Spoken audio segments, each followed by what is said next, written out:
नमस्कार साथियों, आप देख रहे हैं यूएसआरबी न्यूज और आप सभी का स्वागत है आज के इस बुलेटिन में। और हमारे साथ हैं प्रोफेसर पंडित सावंत, जो कि एमडी हैं आयुर्वेदा से और देवभूमि ग्रुप ऑफ इंस्टीट्यूशन में पढ़ाते हैं आयुर्वेदा इंस्टीट्यूट में, और स्पेशलिस्ट हैं, कोविड-19 के स्पेशलिस्ट हैं और आयुष मंत्रालय से उनको मान्यता प्राप्त है।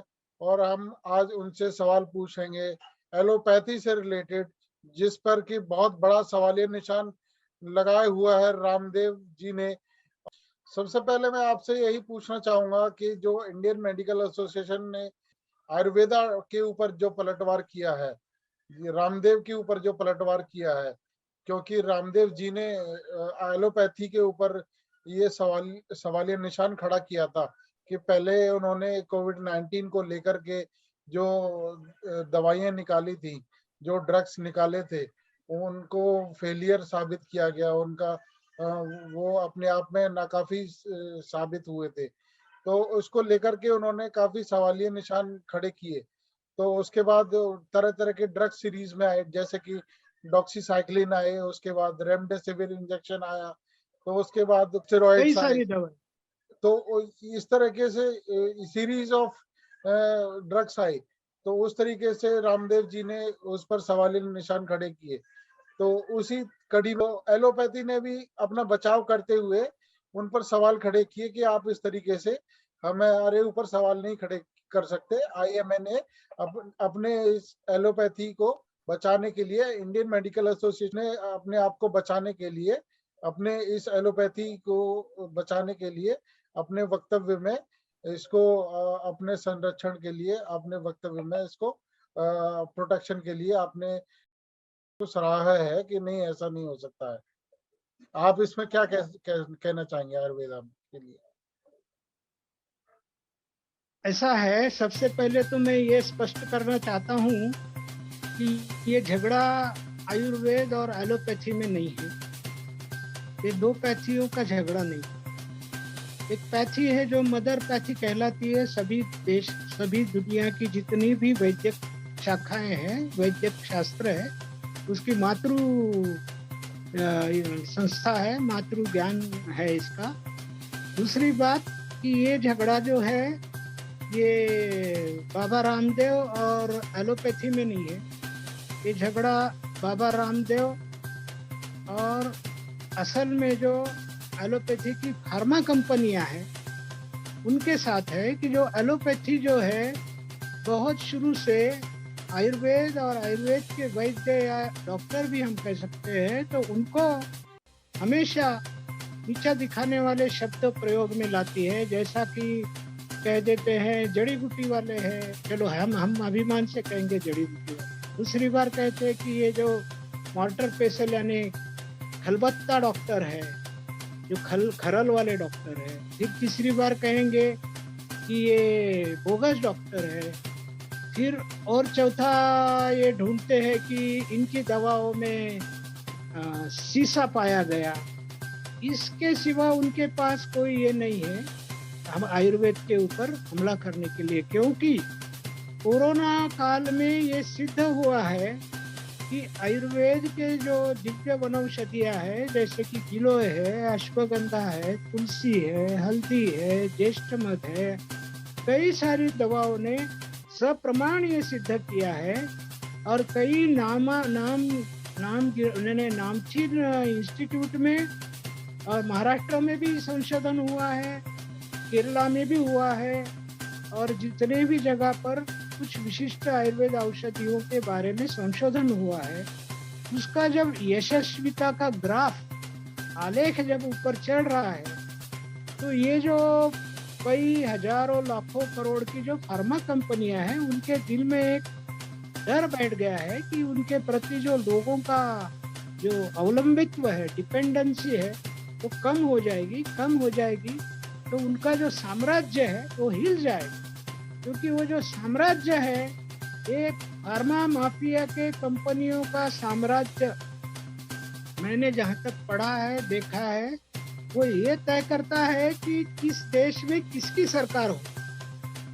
यहाँ तक वो तय करते हैं। इतने वो बलिष्ठ और बलशाली है तो इतने बलिष्ठ और बलशाली जो फार्मा माफिया है, या माफिया शब्द में अगर किसी को आपत्ति होगी तो मैं पीछे लेता हूँ, लेकिन फार्मा के जो बड़े कंपनियां हैं वो कंपनियां इसलिए डरी हुई, इसलिए भारतवर्ष में जो इंडियन मेडिकल एसोसिएशन है उसके कुछ गिने चुने डॉक्टर इसका विरोध कर रहे हैं, सारे के सारे नहीं। मैं आपको अगर याद होगा तो मैं एक बात बता दूं कि जब कोविड की चिकित्सा के लिए आयुर्वेद के पदवी धारक और पदव्युत्तर यानी पीजी और जो पढ़े लिखे लोग हैं उनको इंडियन मेडिकल एसोसिएशन ने डॉक्टर हर्षवर्धन साहब के ऊपर प्रेशर लाकर यह आदेश निकलवाने लगाया कि हम लोग कोविड की चिकित्सा नहीं करेंगे, हमको उन्होंने बंदी डाल के रखी थी, बैन किया था। तो सब फिर भी लोग अपने स्वयं स्फूर्ति से ये जो सरकार ने जो प्रमोट किया था आयुष काढ़ा और नस्य नाक में डालने के लिए अनुतेल, ये लोग खुद ही कर रहे थे, और जो भाप ले रहे थे नाक में उसमें भी पुदीना और बाकी कुछ ऐसे तत्व डाल के वो अपना इलाज करा रहे थे स्वयं से। तो ये सबसे बड़ा डर है कि जो सस्ते में हो जा रहा है, तो वो अगर आज आप बिल देखेंगे लोगों के दवाखाने के बिल जो है हॉस्पिटल के, तो 1 लाख से लेके मैंने देखा है 40 लाख रुपए तक बिल है। और कई महीने मेरे देखने में है कि कई लोगों ने रेमडेसिविर इंजेक्शन के लिए और इस इलाज के लिए अपने घरदार तक बेच डाले। ये जो परिस्थिति आई, उस परिस्थिति में ये जो राजकीय जो वातावरण है, तो सत्ता पक्ष और विपक्ष, तो विपक्ष ने भी इस परिस्थिति का फायदा लेके सरकार कैसे यानी काम नहीं कर रही है, जिस राज्य में जो भी सरकार है और जो विपक्ष है, भले किसी भी पक्ष की, तो इसमें सियासत भी चलती। तो बाबा रामदेव जो है एक यशस्वी व्यवसायी भी है और वो सन्यासी आदमी है। उनको क्या फिक्र है, अगर उनके पास 1 रुपया भी नहीं है तो अपना जीवन व्यतीत कर सकते हैं। तो उनके जो प्रामाणिकता है उसके ऊपर मुझे पूरा भरोसा है। और उन्होंने जो, हाँ एक बात हो गई है कि उनसे द्वेष में कुछ शब्द ऐसे निकल गए जिसके वजह से ये लोग आहत हो गए और उनके ऊपर अलग अलग केसेस करने की बात कर रहे हैं। लेकिन उसी वक्त मैं इन आईएमए को ये बताना चाहता हूँ, ये आईएमए के लोगों ने हमारे ऊपर बहुत सारे यानी आरोप लगाए और कभी हमको बार बार टाइम्स ऑफ इंडिया जैसे अखबार या टीवी में हमारे खिलाफ बहुत बदनामी की मुहिम चलाई। तब किसी आयुर्वेदिक डॉक्टर ने या किसी कोई इसने, हाँ जरूर हमने उसका प्रोटेस्ट किया, उसका निषेध किया, लेकिन वो जिस तरीके से उन्होंने सेवा बंद करने का, आंदोलन करने का, स्ट्राइक करने का तक सरकार को धमकी दे डाली और किया भी था, उसी तरीके से आयुर्वेद का जो सुश्रुत जो है हमारे महर्षि सुश्रुत, वो शल्य यानी सर्जरी के आद्य प्रणेता है। तो उनके हमारे तब से कई हजार वर्ष पूर्व की उनकी किताब में आज भी जो शस्त्र ऑपरेशन सर्जरी के लिए उपयोग में लाए जाते हैं वो तब से वर्णित किए हुए वही आज वही टेक्निक ये भी लोग यूज करते हैं। लेकिन जब आयुर्वेद के शल्य यानी सर्जरी या शल्य के जो स्नातक है या बन गए हैं एमएस, उनको जब सरकार ने परमिशन दी, उसके खिलाफ भी इन्होंने काफी आंदोलन किया। लेकिन हमने कभी, देखो एक बात है कि एलोपैथी अलग है, लेकिन एमआरआई, सीटी स्कैन, सोनोग्राफी ये कोई एलोपैथी नहीं है ना आयुर्वेद है, ये तो फिजिक्स है। और ये फिजिक्स जो है ये शास्त्र है, रुग्ण की तबीयत कैसी है वो सूक्ष्म तरीके से देखने का एक इलेक्ट्रॉनिक पैसे कमाने का जरिया है। बिल्कुल बिल्कुल नहीं, वो तो अलग बात है कि ये लोग जब एडमिट करते हैं तो उनको गैर जरूरी सारी तपास कराते हैं। और पहले का अगर कोई खून का जांच का रिपोर्ट है, पहले का अगर कोई सीटी स्कैन है, तो वो दूसरा हॉस्पिटल वाला बोलता है कि हम हमारा करेंगे, आपका नहीं चलेगा। तो बाबा रामदेव का पूरा जो यानी फोकस था या कहना था कि ये जो लूट खसोट मची है उसके खिलाफ में अगर किसी गरीब अपने देश के जनता को नागरिक को अगर सस्ते में इलाज होता है तो उसके ऊपर मेरे ख्याल से वो है। बाबा रामदेव जी का ये नहीं है। और दूसरा जो महाराष्ट्र का यानी sorry medical council of India करके जो संस्था है वो सरकारी है और इंडियन मेडिकल एसोसिएशन जो है वो मेरे ख्याल से प्राइवेट है और ये अपने देश में सबसे पहले मिशनरी लोगों ने शुरू करी। और इनके जो जयकर करके कोई अध्यक्ष है जयलाल करके, तो उनके बारे में अभी काफी मीडिया में आ रहा है कि उन्होंने कहा कि क्रिश्चियनिटी ये जो ट्रीटमेंट कर रहे हैं वो लोग क्रिश्चियनिटी को अपनाए। अभी वो कहाँ तक सही है और गलत है मैंने उसकी जांच पड़ताल तो नहीं है और न किसी पर, लेकिन वो पोस्ट तो आ रही है, उसका आईएमए ने विरोध नहीं किया है। तो आईएमए ने जिस तरीके से बाबा रामदेव के ऊपर अटैक किया तो एक तरीके से वो अटैक आयुर्वेद के ऊपर है, लेकिन वो खुल के ऊपर अटैक हो रहा है एक तरीके से, आप ये कहना चाह रहे हैं? खुल के हमारे आयुर्वेद के ऊपर अटैक नहीं कर सकते हैं क्योंकि बहुत सारी दवाएं बाबा रामदेव जी ने उनको जो 25 सवाल पूछे उसका जवाब आज तक उन्होंने नहीं दिया।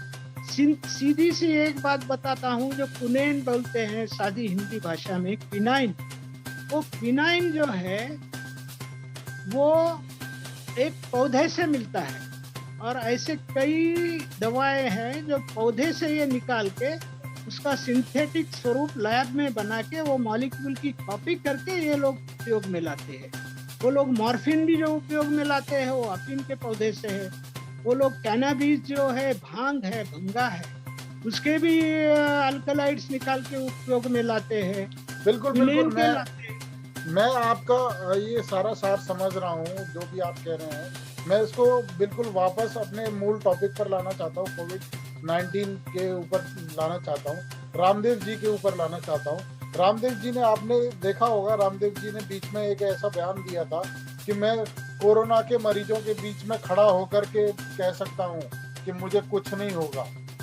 क्या आप उस स्टेटमेंट के साथ खड़े होते हैं आज भी?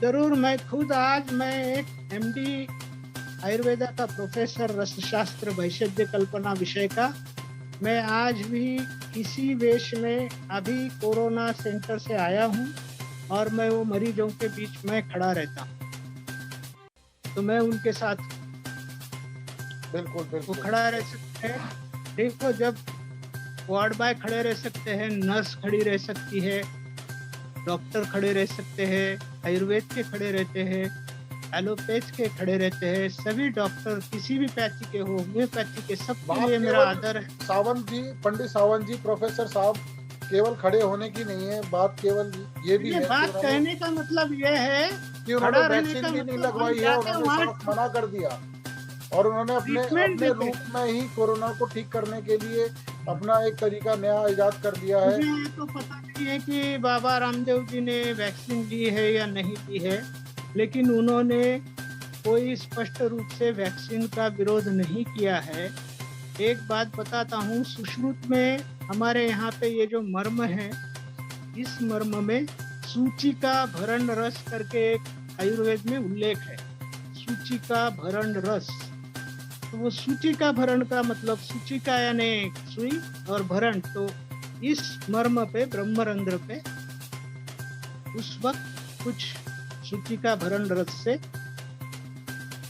कोई औषधि छोड़ी जाती, वो भी एक प्रकार का वैक्सीनेशन। दूसरा, जो हम मंदिरों में जाते हैं तो वो जो तीर्थ दिया जाता है जब बाढ़ आती है या किसी भी तरीके से, वो भी एक प्रकार का, जैसे पोलियो वैक्सीन ओरली दे रहे हैं वैसा वो भी एक प्रकार का, सभी जीव जंतु कीटाणु वायरस सब उसमें रहते हैं। तीसरा, जो भी लोग पंचगव्य सेवन करते हैं, तो मैं ये नहीं अतिरेक में जाता कि गोबर लिखो और गोमूत्र पियो, लेकिन पंचगव्य की वनस्पति वो भी काम करता है। तीसरा, जो सबके ध्यान में आने के लिए और एक बात बताना चाहता हूँ, मैं आपसे हमारे कि आप अपने कैमरा को बिल्कुल सेंटर में कर लें ताकि हमारे दर्शक आपको अच्छे से देख पाएं। हाँ बिल्कुल बिल्कुल ऐसे ही। हाँ, तो और एक बात बताना चाहता हूँ कि हमारे यहाँ पे ये जो कुंभ मेले के बारे में हुआ, तो हमारे यहाँ पे आयुर्वेद में एक विशिष्ट शब्द उपयोग में लाया है कि वातातपिक रसायन। वातातपिक रसायन का मतलब ये था, आज का जो कुंभ है वो नहीं, तो पहले क्या होता था कि इस तरह की अलग अलग वायरसेस और बीमारियां अलग अलग जगहों से लोगों में मिल जाती थी। तो ये सारे लोग नदी किनारे जमा होते थे, जैसे नासिक में होते हैं, प्रयागराज में होते हैं, हरिद्वार में होते हैं, और भी कई जगह है।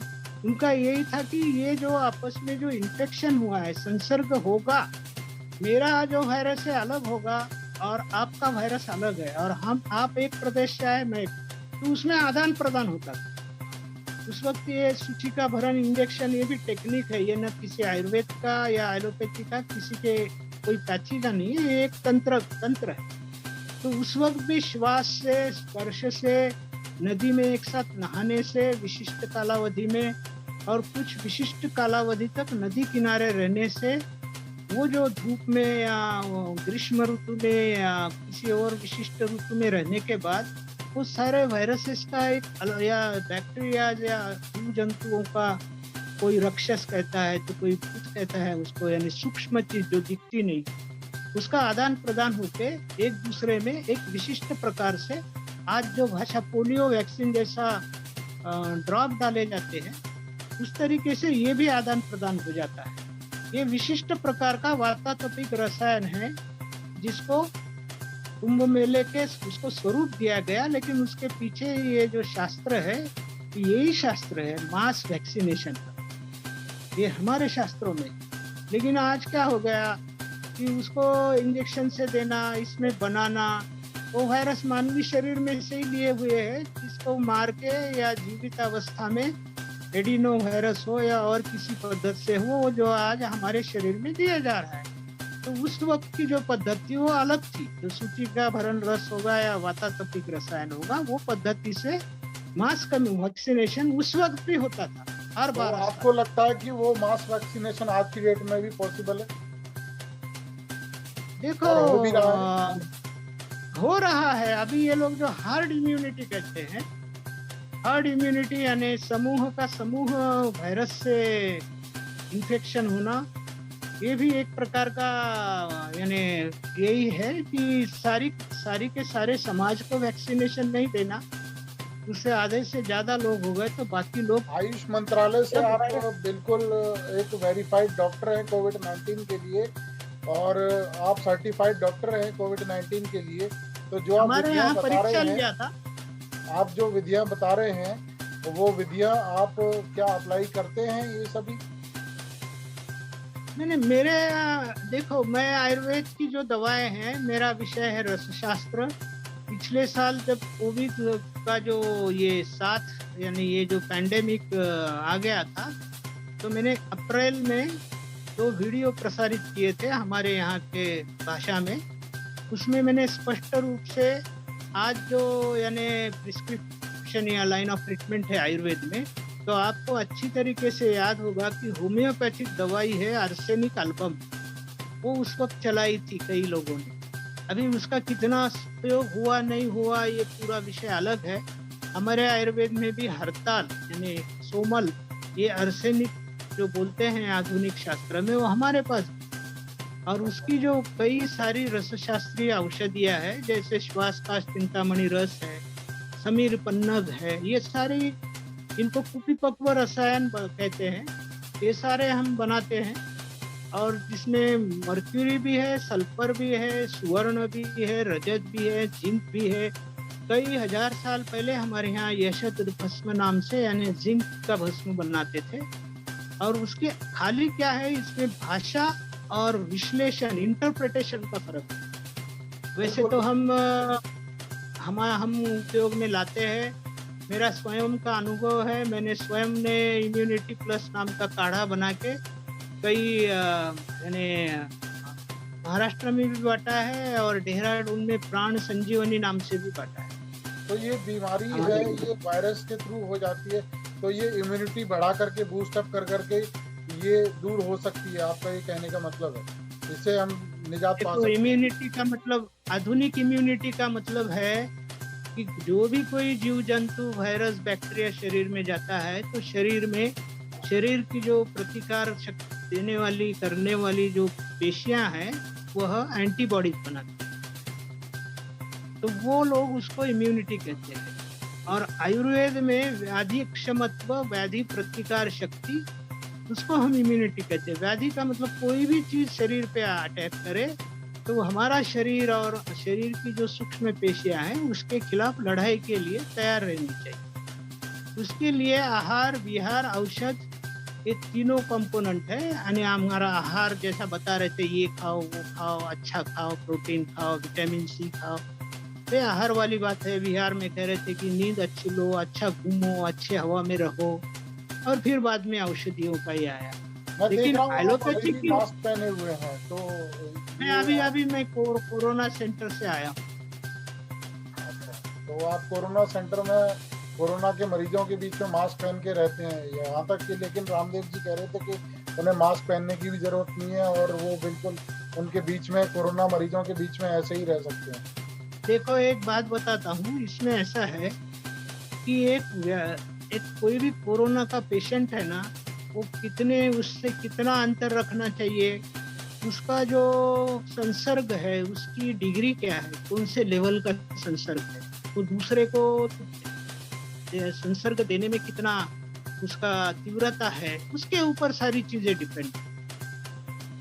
कई बार लोग मैं अभी आप देखो बच्चों में जो है 10 साल के नीचे के बच्चों में इतना संसर्ग नहीं है, क्योंकि उनके बॉडी में वो रिसेप्टर नहीं है जो वायरस को ये करे। वायरस वहां नहीं जा सकता, या गया तो भी उनका कोई बिगाड़ नहीं सकता। और बाबा रामदेव एक विशेष व्यक्ति है जो संसर्ग से आपका क्या मतलब है, जनता जानना चाहती है, क्योंकि उनका बच्चों को कुछ बिगाड़ नहीं सकते, तो इम्यूनिटी तो बच्चों में कम होती है, तो बच्चों को तो बिगाड़ सकता है। बच्चों में सबसे ज्यादा इम्यूनिटी होती है। अच्छा, ये कहने का मतलब है बच्चों में इम्यूनिटी होती है। और कोई शास्त्रीय शब्द है, टर्म है जो मुझे याद नहीं आ रही अभी, कि जो बच्चों में जो वायरस जाता है या कोई भी जाता है तो कितने वायरस साल से कितने साल तक के बच्चों की बात कर रहे हैं? जहाँ तक यानी 10 साल तक बच्चे, अभी गर्भवती माँ है तो उसके बच्चों में के उसके बच्चे के ब्लड में वो आ जाता है।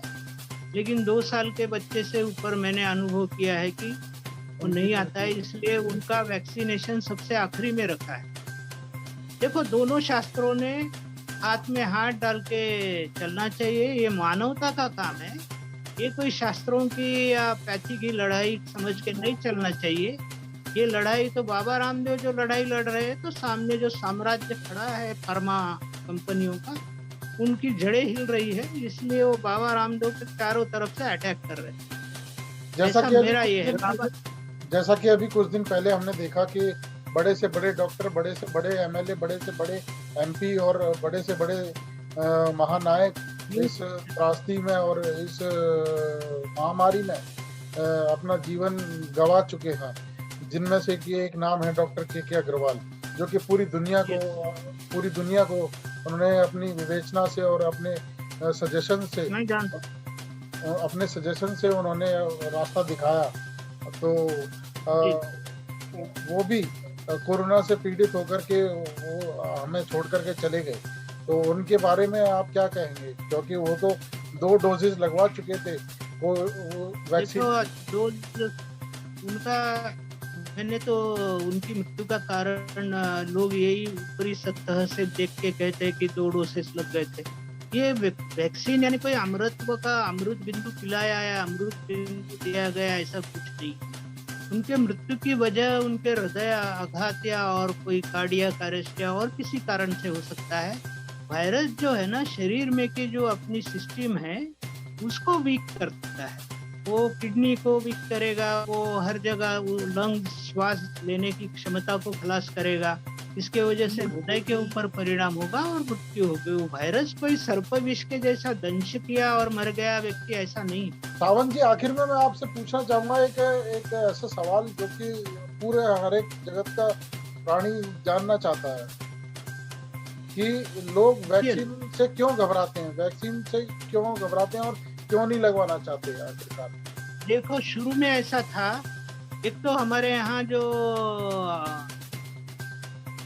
लोगों का जो शिक्षण यानी उनका जो कॉन्शियसनेस है यानी जागृति जो है, ज्ञान जो है, तो हमारे ग्रामीण इलाकों में कम है। तो उसके बारे में शुरू से ही कोई भी बीमारी आए तो ग्रामीण लोग गांव की घेराबंदी करके आने नहीं देते हैं और किसी भी नए विज्ञान को स्वीकार नहीं करते। लेकिन वो धीरे धीरे कम हुआ है। तो शुरू में लोगों में जागृति नहीं थी, इसलिए और वो शुरू में जो वैक्सीन के प्रयोग हुए, जो स्वयंसेवकों ने खुद के ऊपर लगवाई, उसकी जो तरह तरह की न्यूज चैनलों ने उसके ऊपर चलाया, ये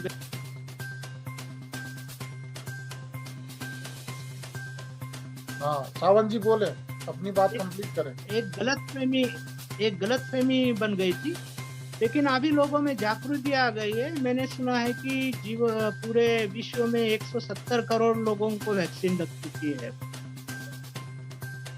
अभी इसको लेकर के राजनीति भी हो रही है हमारे देश में, और कई जगह इसको लेकर के कई तरह की धर्म से रिलेटेड देखा जा रहा है, जातियों से रिलेटेड देखा जा रहा है इसको लेकर के। तो उस पर आप कुछ वायरस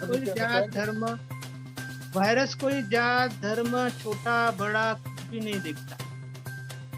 तो ये जो सब चल रहा है तो ये एकदम अत्यंत दुखद है।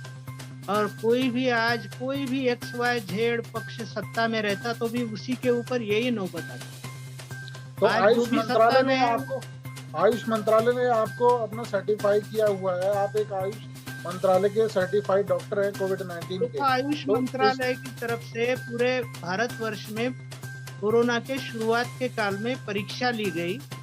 उसके लिए एक सिलेबस दिया था जो हमने उसको उत्तीर्ण किया। इसलिए हमको एक प्रमाण, मैं अकेला नहीं हूँ, मेरे जैसे शायद लाखों वैद्य लोगों को या डॉक्टर लोगों को ये प्रमाण पत्र दिया है ताकि ये महामारी के खिलाफ। आयुर्वेदा से भी आप MD हैं, आप पढ़ाते भी हैं, प्रोफेसर, सीनियर प्रोफेसर हैं आप, देवभूमि कॉलेज में आप पढ़ाते भी हैं। तो उसके मद्देनजर रखते हुए आप क्या कहना चाहेंगे, हमारे दर्शकों को क्या संदेश देना चाहेंगे इस कोविड-19 के चलते? मैं ये कहना चाहूँगा कि सबसे पहले अपने मन में का भय निकाल दो। भय सबसे बड़ा बीमारी है। दूसरा ये कहना चाहूँगा कि जो भी गाइडलाइंस बताई गई है या संसर्ग से दूर रहने की, उसका पालन करो। और आयुर्वेद की जो दवाएं हैं जो उसे सरकार बता रही है उस पर भी विश्वास करो और टीका भी लगवाओ। मैं तो ऐसा इंटीग्रेटेड मेरा अप्रोच है इस मामले। तो ये थे हमारे साथ पंडित सावंत जी। बहुत बहुत धन्यवाद हमें समय देने के लिए। सावंत जी, आपने सारी चीजें हमारे सामने रखी और शुरुआती दौर में आपने हमें ये भी बताया कि कैसे एलोपैथी देश पर कब्जा कर रही है और वो सरकारें बदलने का भी कभी मैं औषधि कंपनियों की बात किया हूँ। एलोपैथी के और आयुर्वेद और होम्योपैथी, यूनानी, सिद्ध सारे के प्रति मेरा आदर है। जो अच्छा है हर शास्त्र में का लेना चाहिए। बिल्कुल बिल्कुल बिल्कुल बिल्कुल, हम ध्यान रखेंगे। हमारा एलोपैथी के डॉक्टरों के खिलाफ में कोई ये नहीं है। हम हमारे बंधु है वो सब, और हम सब मेडिकल फ्रेटर्निटी है।